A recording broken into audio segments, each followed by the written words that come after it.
Halo guys, selamat pagi. Ya entah pagi, siang atau malam pun kapan kalian nonton video ini. Pada kesempatan kali ini, saya akan membahas tentang alasan dan dampak pelarangan TikTok Shop dan social e-commerce lainnya di Indonesia.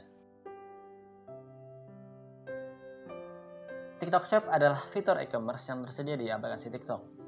Aplikasi fitur ini memungkinkan pengguna berbelanja produk-produk dari berbagai penjual, baik lokal maupun internasional. Sejak beberapa tahun terakhir, platform social e-commerce seperti TikTok Shop telah menjadi sangat populer di kalangan masyarakat Indonesia.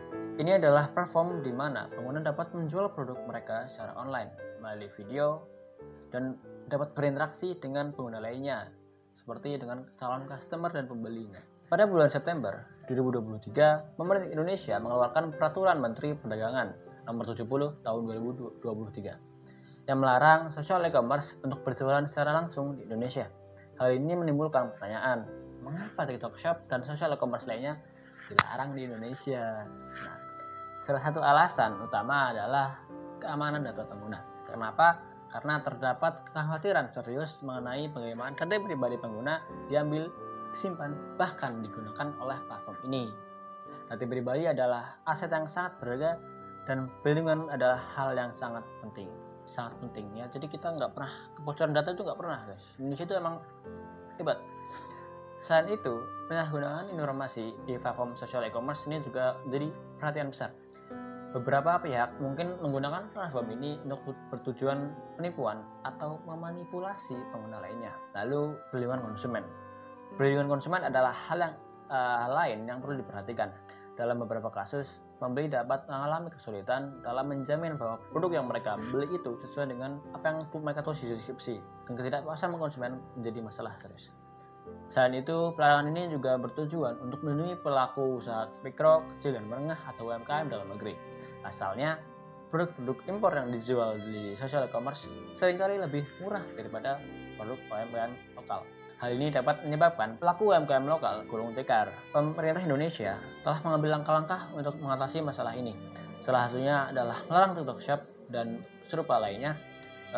Ini dilakukan untuk melindungi kepentingan dan data pribadi masyarakat Indonesia. Meskipun ada pelarangan, ada alternatif yang aman untuk berbelanja di online. Platform e-commerce resmi yang telah terdaftar dan diawasi oleh pemerintah menyediakan lingkungan yang lebih aman bagi konsumen. Ya, kalian tahu itu apa? Dan penjelasan lebih lanjut tentang praktik-praktik penjualan yang tidak sehat di social e-commerce. Pemerintah Indonesia khawatir bahwa konsumen akan dirugikan oleh praktik-praktik penjualan yang tidak sehat di social e-commerce seperti pertama, barang yang dijual tidak sesuai dengan deskripsi. Hal ini sering terjadi di social e-commerce karena penjual tidak memiliki tanggung jawab yang jelas untuk memastikan bahwa barang yang mereka jual sesuai dengan deskripsi. Kedua adalah penipuan. Penipuan juga sering terjadi di social e-commerce seperti penipuan harga, penipuan pengiriman, dan penipuan return.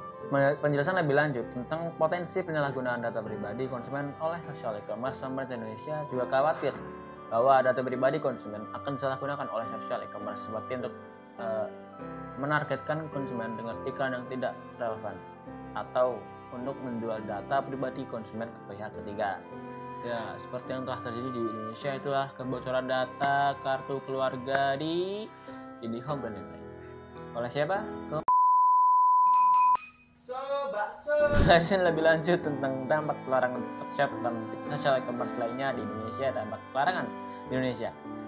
Dampak pelarangan TikTok Shop dan social e-commerce lainnya di Indonesia dapat dibagi menjadi dua, yaitu dampak positif dan dampak negatif. Nah, dampak positifnya adalah 1. Perlindungan konsumen. Pelarangan ini dapat membantu melindungi konsumen dari praktik-praktik penjualan yang tidak sehat dan menyalahgunakan data pribadi yang tadi sudah disebutin berkali ya. Lalu yang kedua adalah perlindungan pelaku UMKM lokal. Pelarangan ini dapat membantu melindungi pelaku UMKM lokal dari persaingan produk impor yang lebih murah. Lalu ada dampak negatif yang diberikan oleh TikTok Shop adalah 1. Penghambatan perkembangan e-commerce. Pelarangan ini dapat menghambat perkembangan e-commerce di Indonesia karena social e-commerce merupakan salah satu model e-commerce yang populer. Kerugian bagi konsumen karena pelarangan ini dapat merugikan konsumen yang terbiasa berbelanja di social e-commerce karena mereka harus beralih dari ke platform e-commerce lain yang mungkin tidak memiliki fitur dan layanan yang sama. Jadi kesimpulannya, pelarangan TikTok Shop dan social e-commerce lainnya di Indonesia merupakan kebijakan yang kontroversial karena kebijakan ini memiliki sisi positif dan sisi negatif dan perlu dikaji lebih lanjut untuk melihat dampak jangka panjangnya. Mungkin solusi alternatif yang saya dapat berikan adalah menerapkan regulasi yang lebih ketat terhadap social e-commerce. Regulasi tersebut dapat mencakup hal-hal berikut.